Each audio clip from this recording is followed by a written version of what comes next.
book is gorgeous, and I'm glad we got the chance to chat about it. In the beginning, you write that there isn't one beginning to the United States. It's a very profound statement. I wonder if you could talk to us a little bit about why you decided to begin in the South in thinking about your journey in understanding the United States.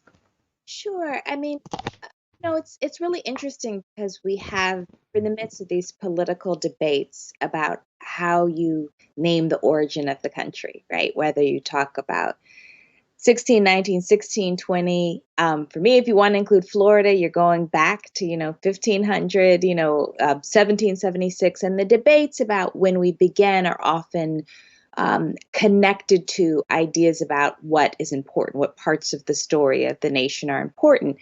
Um, I think one of the things that's really telling is wherever you begin the story, it is in the South.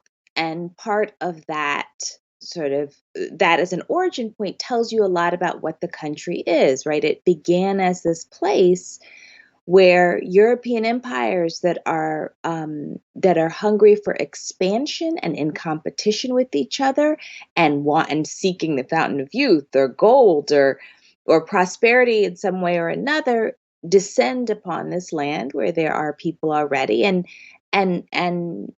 decide to use it and to be willing to harness the land or have the greed for harnessing the land to be so intense that they're willing to push people off of it and grind other folks' lives down to almost nothing and really be sort of motivated by a desire to conquer.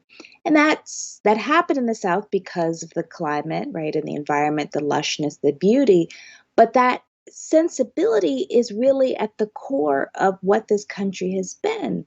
There's a fundamental tension between the sort of the starry-eyed dreaming and the cruelty that was at the inception point. And that's, part of, so I want to get at that as an origin point to understand why we are the way we are and in what ways we might aspire to be different.